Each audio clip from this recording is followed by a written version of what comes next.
Hermanos y amigos que nos visitan esta mañana. Tengo que deciros que, en cierto modo, estoy un poquito más aliviado hoy a la hora de dar el mensaje. Y es que Josías apuntó el otro día con muy buen criterio que dentro de los requisitos que tienen que reunir los ancianos que podemos encontrar en Timoteo o en Tito, no viene el requisito de ser breve a la hora de predicar. Así que en ese aspecto, pues me siento un poco más descargado. Pues hay algo que casi todos los predicadores, cuando hablan de la iglesia de la Odisea, pues hacen al principio, cuentan un poco las características de esta iglesia, cómo era, para poder entender después el texto al cual se van a enfrentar. La Odisea era una ciudad creada a mediados del siglo III a.C. por Antíoco II Teos, alguien que se llamaba a sí mismo Dios. Era de la dinastía de los Seleucidas y nieto de el general de Alejandro Magno que empezó aquella dinastía. Y creó esa ciudad y le puso el nombre de su mujer, Laódice. Y es una iglesia que por su propio nombre ya nos indica cómo era. La Odisea significa los derechos del pueblo. El pueblo tiene muchos derechos. El hombre tiene muchos derechos. Pero aquí y en los cristianos se trata de los derechos del Señor, no de nuestros derechos. Pues decir que estaba en un importante cruce de vías porque estaba en medio de la vía que, empezando en Éfeso, iba hasta el fondo de lo que hoy es Turquía. Y por otro lado, había otro cruce que llegaba todo lo que era de norte a sur, lo que hoy entendemos como la Turquía que no está en el continente europeo, que está en el continente asiático. Así que eso le hacía un importante emporio comercial con muchas ferias y muchos bancos. Era una ciudad especializada, además, en la exportación de lana negra. Muchos habréis visto que normalmente, a veces, si llevas un jersey de lana, pues la lana cruda raspa un poco, pero aquella lana negra parece que era muy suave. Y eso hacía que se vendiera muy bien y que continuamente cualquiera de los habitantes de la Odisea podía ver cómo salían carros llevando esa lana negra tan apreciada en todas partes. También tenía una escuela médica muy importante y la Odisea era conocida en todas partes por un ungüento que fabricaban allí. Se llamaba polvo de Frigia. Estaba hecho con determinados minerales, muy machacado, y tenía, en aquellos tiempos en los cuales no había neveras, en los cuales no había pequeños envases, la capacidad de ser muy transportable a los sitios más lejanos sin que se estropeara. Así que ese ungüento, ese polvo de Frigia, pues cuando llegaba a su destino lo convertían en colirio y era muy conocido por eso. Por último, pues decir también que era una gran ciudad dada al placer y a la autosuficiencia.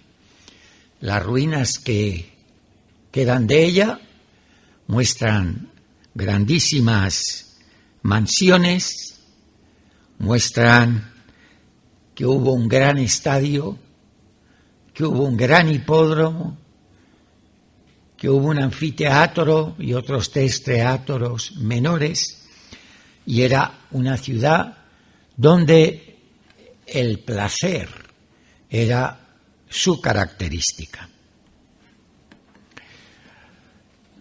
Probablemente, no estamos seguros, fue fundada por Epáfras, fiel colaborador de Pablo. Epáfras era de Colosas, fundó Colosas, y en Colosenses capítulo 4 se nos dice que él visitaba no solo Colosas, sino también esta ciudad que estaba como a 16 kilómetros, la Odisea, y visitaba también otra ciudad que se llamaba Hierápolis, las 3 ciudades que estaban en el valle del río Lico. Por eso, si no la fundó, al menos si era una iglesia que visitaba con frecuencia. Y sin duda, la doctrina que llevaba era una buena doctrina. Pero la realidad es que esta ciudad tenía una muy mala actitud. Se habían vuelto orgullosos, viendo lo que había a su alrededor, se sintieron autosuficientes y realmente se volvieron y no querían cambiar nada. No necesitaban ayuda de nadie. En el año 61, siendo emperador Nerón, hubo un gran terremoto que destruyó la ciudad. Y en 30 años, apenas, que no llegaba que se escribió este libro, el Apocalipsis, ya la habían reconstruido por completo. Ellos solos. No necesitaban ayuda de nadie. Habían vuelto a crear mansiones, habían vuelto a reparar el anfiteatro, los hipódromos. No necesitaban ayuda de nadie. Vamos pues a ver primero el remitente de esta iglesia o de esta carta que vamos a leer esta mañana. Como hemos leído, es el capítulo 3 de Apocalipsis, versículo 14, y dice: y escribe el ángel de la iglesia en la Odisea, al ángel: he aquí el amén, el testigo fiel y verdadero, el principio de la creación de Dios, dice esto. Pues los títulos de cada una de las iglesias anteriores, porque en cada una de las 6 epístolas a las iglesias, esta es la 7ª, cada una llevan una característica. Y aquí recoge una que ya había aparecido en el capítulo 1 cuando se presenta a Juan. Y le dice: he aquí el amén, el testigo fiel y verdadero. La palabra amén hoy en día está pues un poco desacreditada. Decimos amén un poco por costumbre después de una oración, pero no pensamos en lo que significa la palabra amén. La palabra amén en los primeros tiempos, para los judíos primero y para los primeros cristianos después, era una palabra muy importante. Amén significa así sea, o es así, una afirmación muy fuerte. Y aquí se dice, he aquí el amén, así sea, es así, el testigo fiel y verdadero. Tiene mucho interés en subrayar que es así y tiene mucho interés en dirigirles que es el testigo fiel. La palabra testigo viene de una palabra latina que era martus, y martus, de ahí viene la palabra mártir. Aquellos que habían sido testigos fieles dando su vida por no querer adorar a los distintos emperadores, sino que decían que solo hay un rey, que es Jesucristo. Pues se presenta como el testigo fiel, alguien de quien tanto los de la Odisea como nosotros podemos fiarnos. Hay un pasaje que está en 2 de Corintios, capítulo 1 y versículo 20, que dice: todas las promesas de Dios son en Él sí y en Él amén. Por lo tanto, todo lo que les va a decir es el sí y el amén, y las promesas que les va a hacer también son el sí y el amén. Porque Dios no se equivoca, no solo es fiel, es que no se equivoca. Y el juicio que va a dar sobre esta Iglesia y sobre cada uno de los miembros de esta Iglesia es real.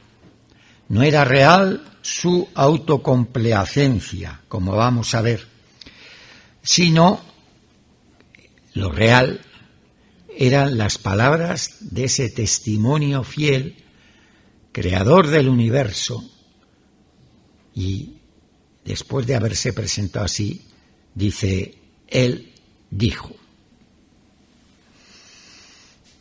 ¿Y qué importante es esto?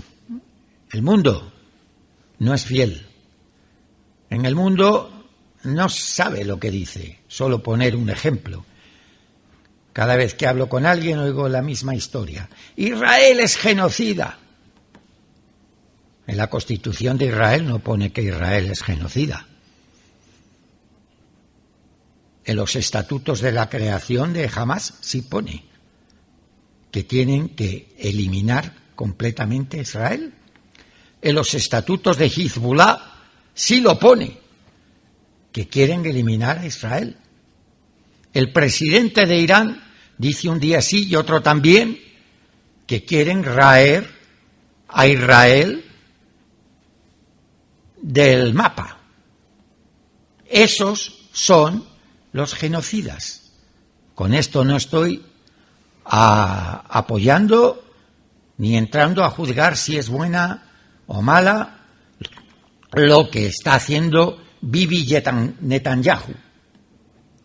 Pero lo que sí es cierto es que los genocidas no son lo que dicen. Así que en este mundo que está perdido, que tenemos unos prejuicios o que vemos las cosas distintas, qué bueno es que haya alguien que tenga un testimonio fiel.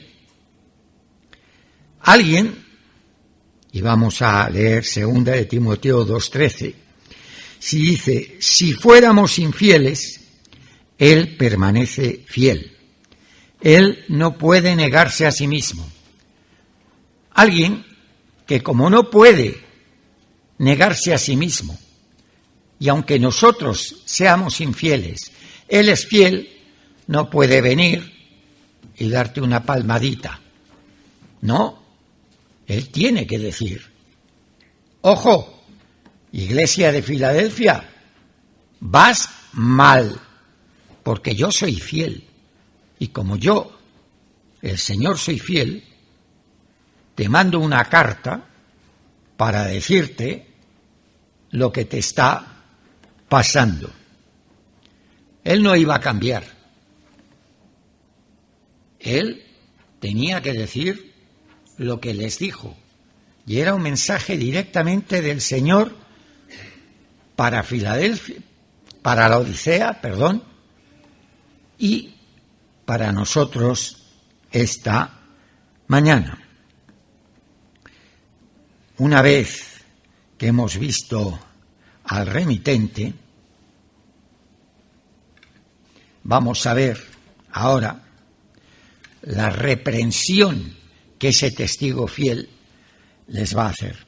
Y en el versículo 15 dice, yo conozco tus obras, que ni eres frío ni caliente. Ojalá fueses frío o caliente, pero por cuanto eres tibio y no frío ni caliente, te vomitaré de mi boca. Si hay una frase que se repite en cada una de las 7 epístolas a las iglesias de Asia, es esta. Yo conozco tus obras. Está en las 7.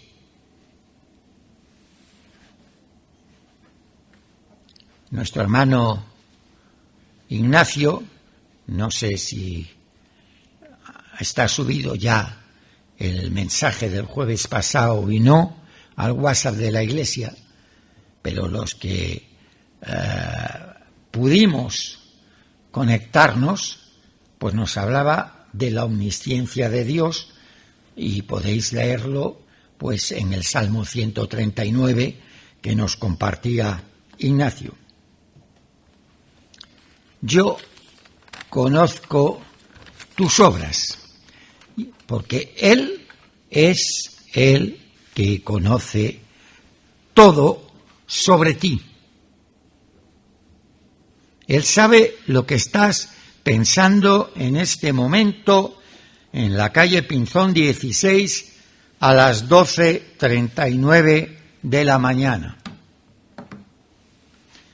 Sabe lo que hiciste ayer. Sabe con qué espíritu has venido hoy. Si has venido pues de una manera mecánica, a alabar al Señor, porque nosotros nos creemos que conocemos. Carlos y Olga llevan 60 años, pero aunque ya pueden conocerse bien, no se conocen del todo. Ni tú conoces a tu hijo, ni tu hijo te conoce a ti. Incluso tú no te conoces a ti mismo, que era el problema de aquella iglesia.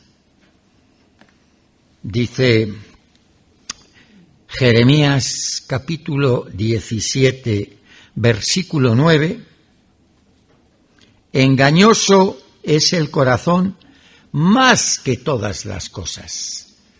Así que solo el Señor puede decir con plena autoridad: yo conozco tus obras. Le preguntamos a un hermano ¿cómo vas? Y quizás nos conteste: bendecido y en victoria. O voy de gloria en gloria. Y puede que nos descansemos y diciendo: este hermano va bien. Pero el Señor sabe exactamente los corazones, porque el Señor conoce los corazones y conoce tus obras.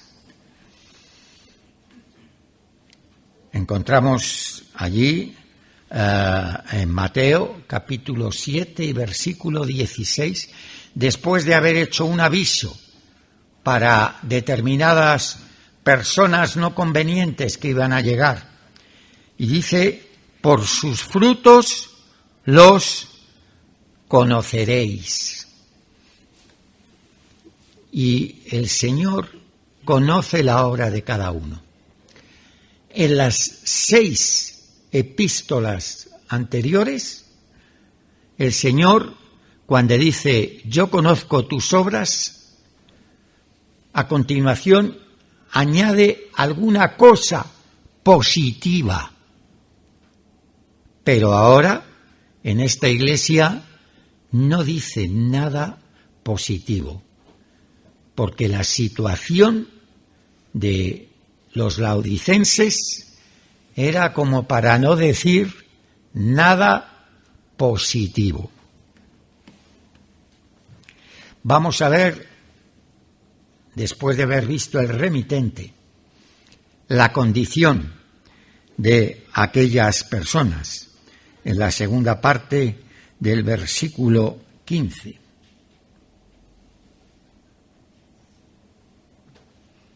Ojalá fueses frío o caliente, pero por cuanto eres tibio y no frío ni caliente, esa era su realidad. Quizás a veces nosotros tenemos que estudiar y mirar para comprender las cosas, pero el Señor, cuando les escribe a ellos, ellos podían entender bien lo que el Señor le estaba diciendo. La gran Laodicea tenía un problema, ¿y sabéis cuál era? Que no tenía agua, y traían parte del agua de Colosas, que estaba a unos 15 kilómetros, y parte o la mayoría del agua de Hierápolis. Y el agua de Hierápolis venía de unos manantiales en los cuales sale el agua muy caliente, de manera que cuando pasaba y llegaba, sobre todo en verano, a la Odisea, era un agua imbebible. Tenían que meterla en tinajas, porque ese agua, según llegaba, no valía para nada, no valía para beberse. Y cuando Él les está diciendo que son tibios, les está diciendo: tú, iglesia de la Odisea, no vales, eres tibia. Qué pena y qué fuerte es esto. Si continuamos con el pensamiento,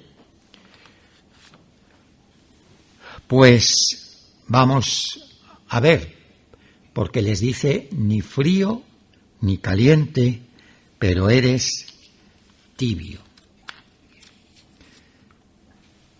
¿Qué es ser caliente? ¿Qué es ser frío? ¿Y qué es ser tibio? El hombre puede ser tres cosas respecto al Señor. Solo 3. Una caliente, otra fría y otra tibia. Y vamos a ver las características de cada uno. Y cada uno de nosotros, sabiendo que el Señor conoce nuestros corazones, coloquémonos en cada una de esas 3 posiciones. Caliente. ¿Qué es el hombre caliente para el Señor? El que quiere ser discípulo y seguir a su Señor. El que es perseverante. El que es apasionado en las cosas del Señor. Que no descansa, que no se duerme, que busca seguir al Señor con anhelo.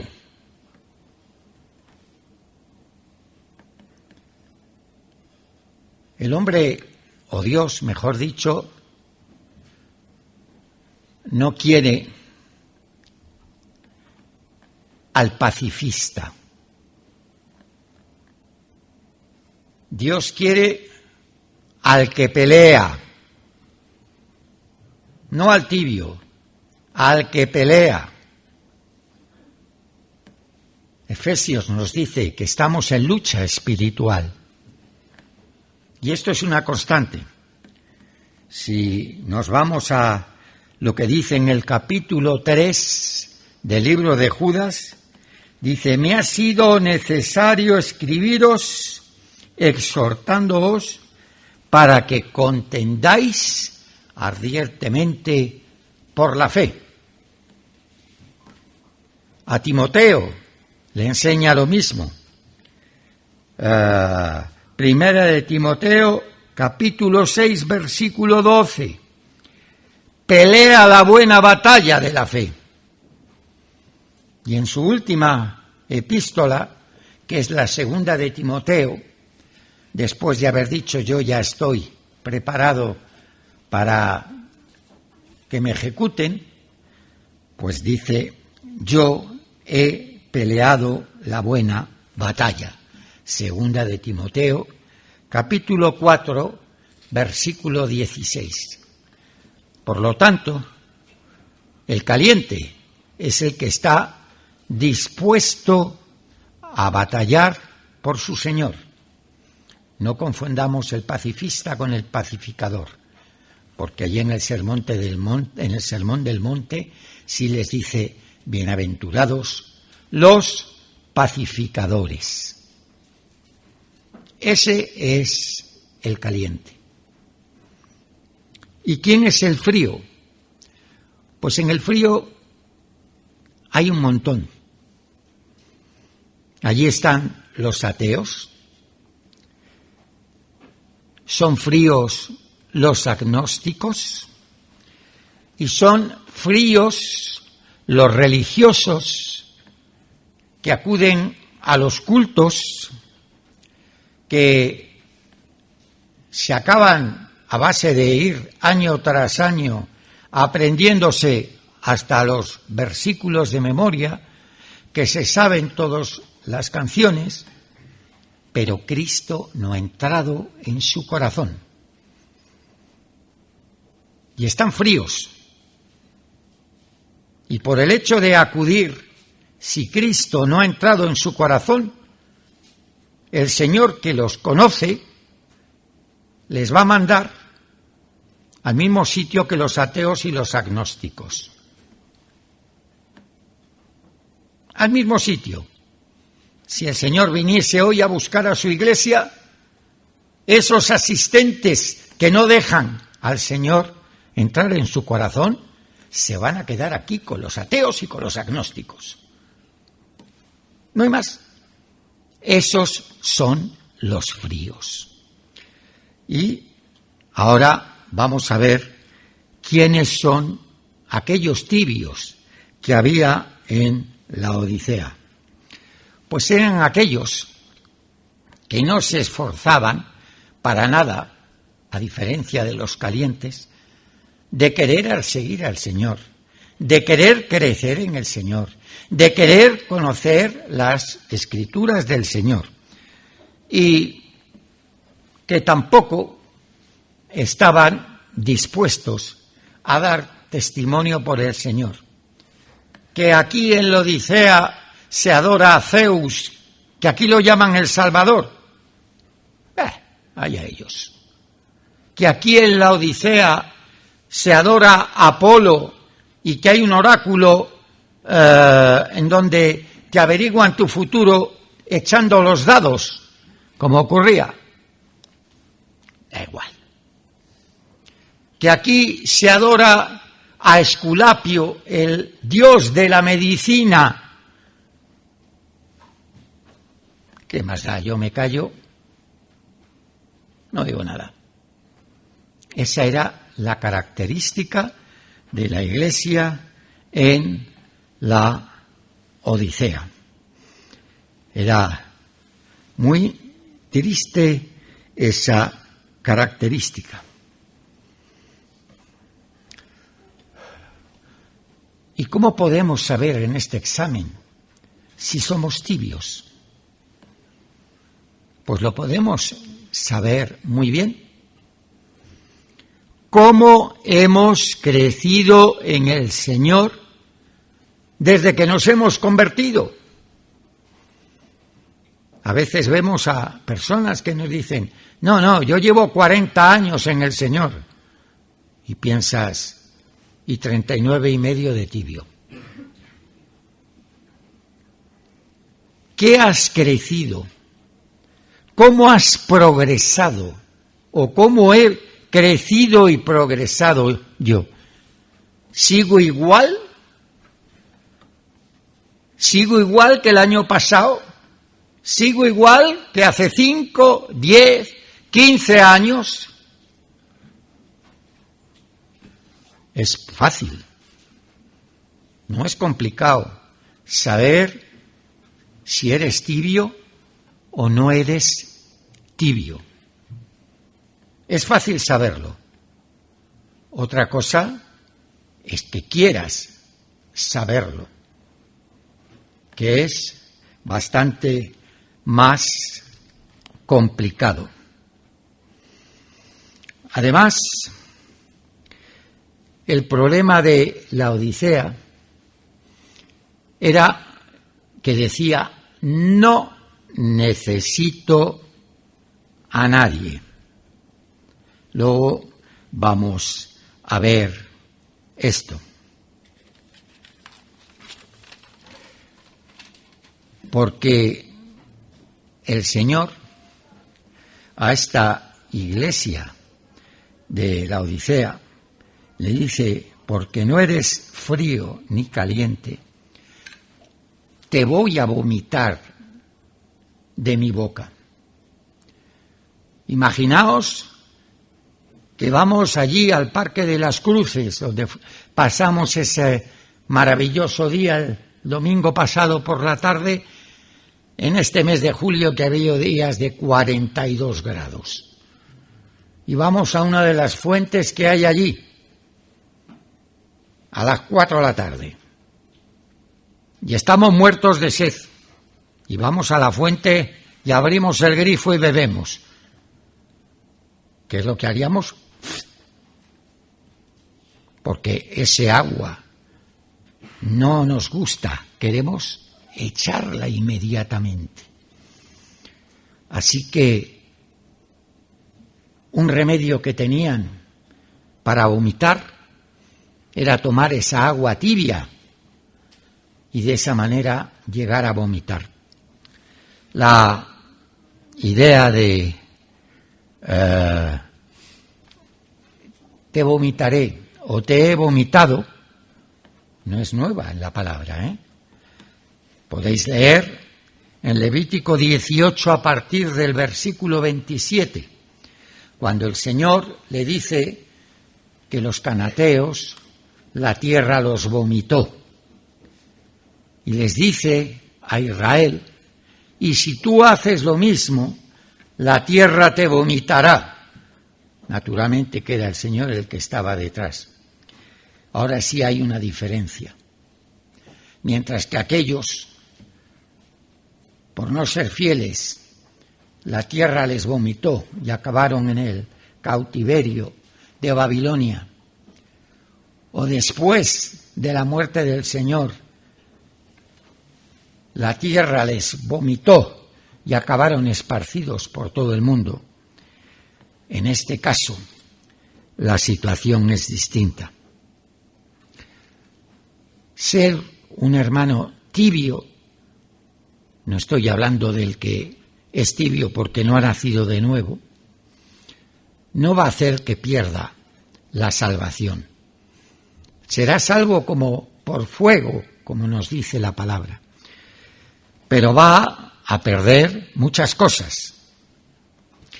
Va a perder el gozo, va a perder los dones, apagará el Espíritu Santo y muchas otras cosas.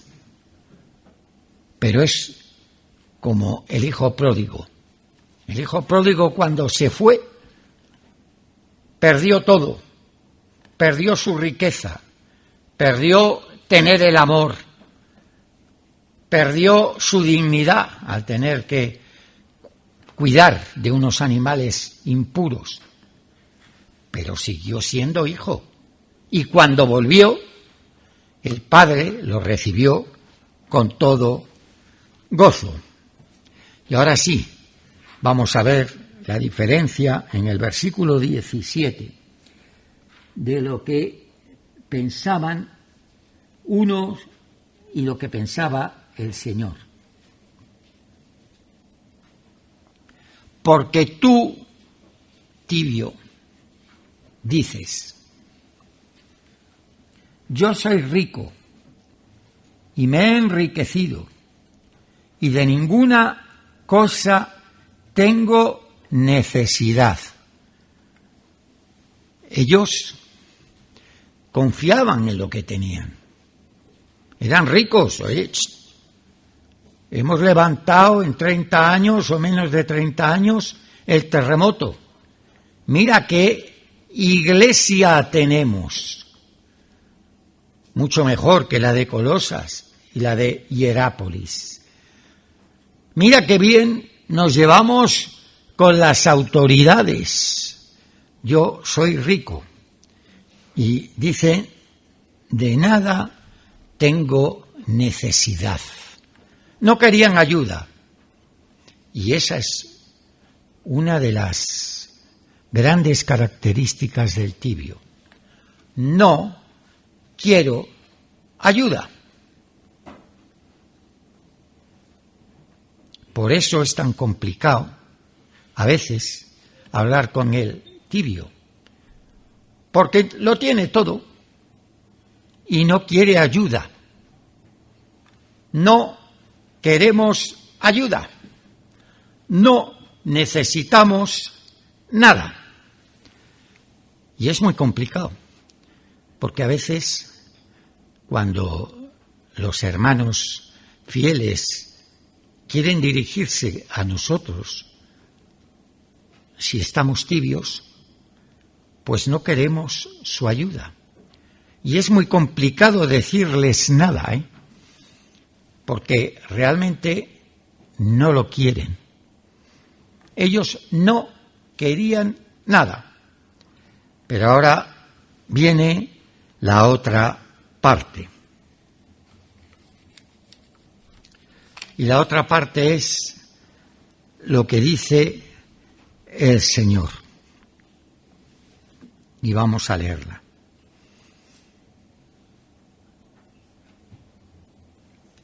Y no sabes que eres un desventurado, miserable, pobre, ciego y desnudo. ¡Qué terrible!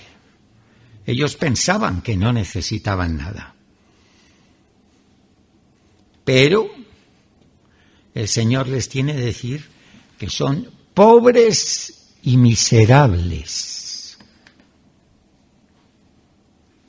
No, si aquí hay bancos, si aquí esta iglesia va de maravilla, si aquí todo esto va bien, el Señor nos está bendiciendo, ¿no os dais cuenta que aquí todo está bien? La primera palabra del Sermón del Monte es: bienaventurados los pobres de espíritu. El Señor busca pobres de espíritu, y esos son los bienaventurados. No aquellos que decían: no necesito ninguna ayuda. No, Él no busca orgullosos, busca a los pobres de espíritu.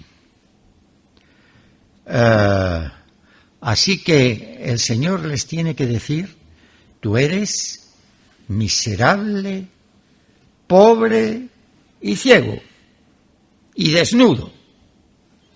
Mira, tú podrás mandar carros y carros hasta la misma Roma, capital del imperio, de este polvo de Frigia, que funciona bien. Pero tú eres ciego. No te das cuenta de la situación en la que estás. Y estás desnudo espiritualmente para mí. Puede que de aquí salgan un montón de carros de lana negra. Pero tú, espiritualmente, delante de mí, el testigo fiel y verdadero, estás desnudo. Y es que es así. El yes we can puede valer para ganar unas elecciones en Estados Unidos, pero no vale en tu vida espiritual con el Señor, porque sin el Señor no podemos nada. Hay una expresión en España que dice: el buey solo bien se lame.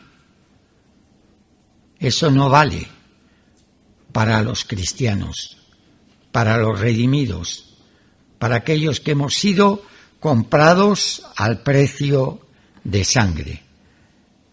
No, Señor. Así que no podemos seguir solos, estando solos, decir no necesito ayuda. Hay un lamento en el libro de Eclesiastés, el Quotelet, el predicador, que es lo que significa Eclesiastés. Eclesiastés 4:10. Ay del solo que cuando cayere no habrá segundo que le levante. Qué triste que aquella iglesia estuviese diciendo: yo soy rico y no necesito nada. De ninguna cosa tengo necesidad. Eso de decir yo soy rico y no necesito nada es el engaño de las riquezas. ¿Os acordáis dónde viene el engaño de las riquezas? Pues efectivamente, en Mateo capítulo 13, versículo 22. Allí, en Mateo 13, 22, el Señor está haciendo la interpretación de la parábola del sembrador. Vamos a verlos. Tardo un poco porque como tengo que utilizar el móvil, tengo que pasar el dedo hasta que llego. El Señor ha estado diciendo que era la semilla que había caído en el camino o cerca del camino, que era la semilla que había caído entre los pedregales, y ahora les va a explicar que era la semilla que cayó en los espinos.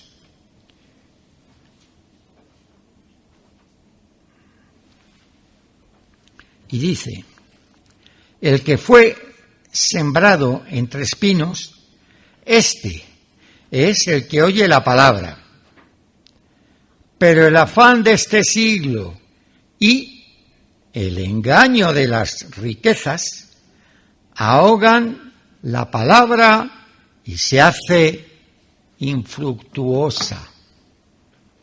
Ellos decían, nos hemos enriquecido. Pero si su vida era darse al afán y al placer,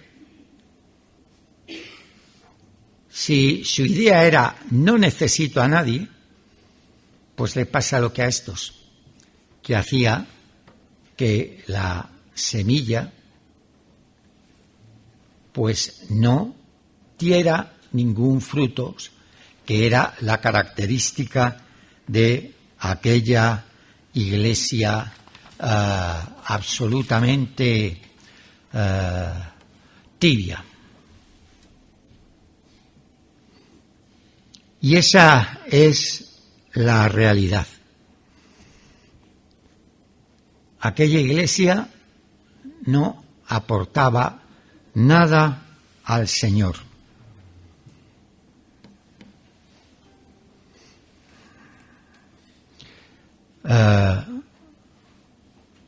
Viene la tercera parte.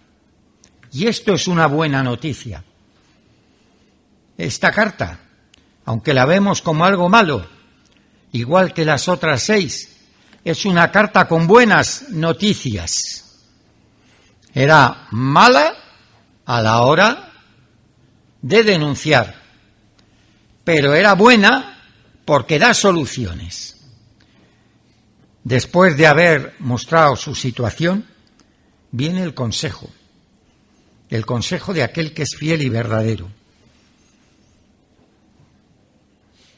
Y dice, por tanto, yo te aconsejo que de mí compres oro refinado en fuego para que seas rico, y vestiduras blancas para vestirte, y que no se descubra la vergüenza de tu desnudez, y unge tus ojos con colirio para que veas. Hay solución.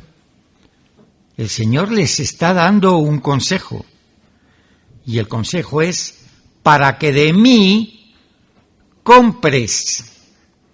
No eres rico, no eres autosuficiente, necesitas comprar de mí. Y yendo un momento a Isaías capítulo 55 y versículo 1, el Señor les hace un llamado. A todos los sedientos, venid a las aguas, y los que no tienen dinero, venid, comprad y comed. Es gratuito. Necesitamos comprar del Señor. Él le estaba dando una solución. Compra de mí. La tibieza, tu riqueza, no vale. Compra de mí. Y vas a conseguir, pues, tener todas estas cosas que ahora no tienes. Vas a comprar de lo que yo doy. Vas a dejar que yo te refine como el oro refinado. Las riquezas que tenían ellas no eran refinadas. Las riquezas que el Señor nos da son refinadas. Y si tenían sed, el Señor es el que puede dar agua, agua fresca, agua de vida, como dice allí en Juan. El Señor es el que te puede iluminar de verdad. Compra su luz, el colirio del Señor, y no ese polvito que tú tienes y que espiritualmente no vale para nada. Es por gracia. Él es el que puede sacarnos de la tibieza. Porque, como he dicho, el problema del tibio es que no quiere ayuda. Pero la realidad es que hay que ir al Señor. Y el Señor le dice: compra de mí y tendrás no esa lana negra, sino vestiduras blancas, las vestiduras de esa iglesia gloriosa que vemos en las bodas del Cordero en el capítulo 19. Ropas blancas. Y añade algo más. Después de haber dado ese consejo, les dice: yo reprendo y castigo. ¿A quién? A todos los que amo. Y esta es una buena noticia.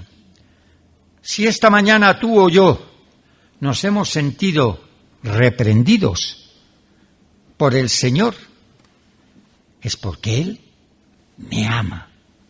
Él te ama, porque Él reprende y castiga a los que ama.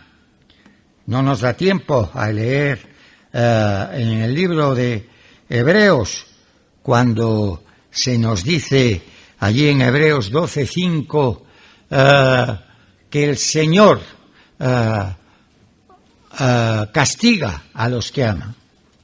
Ese pasaje empieza: hijitos míos, Él te ama.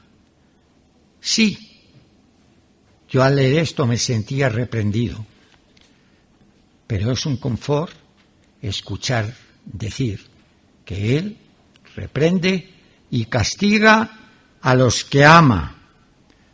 Y aquí hay un mensaje de amor, un mensaje para cada uno de nosotros, si nos hemos colocado como tibios.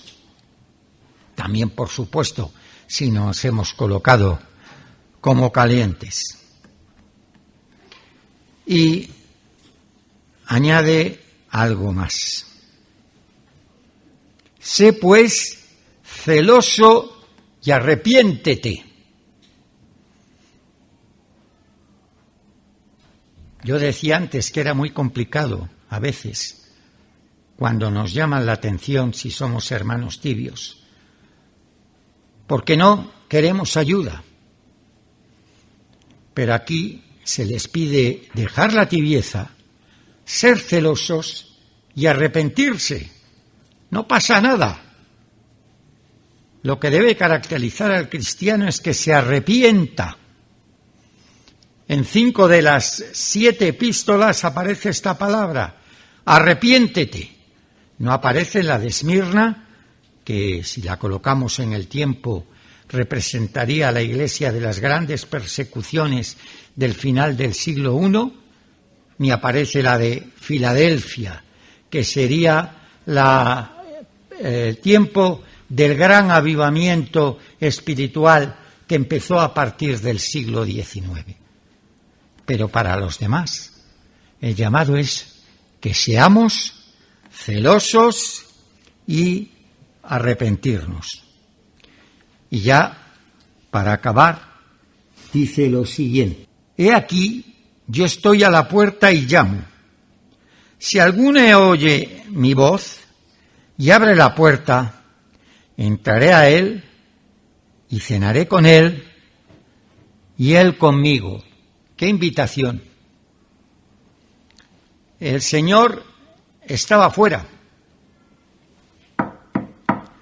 pero estaba llamando al corazón de esa iglesia y cada uno de sus miembros, diciéndole: te estoy buscando, Estoy llamando. No me he ido, no me he separado de ti. Ábreme la puerta.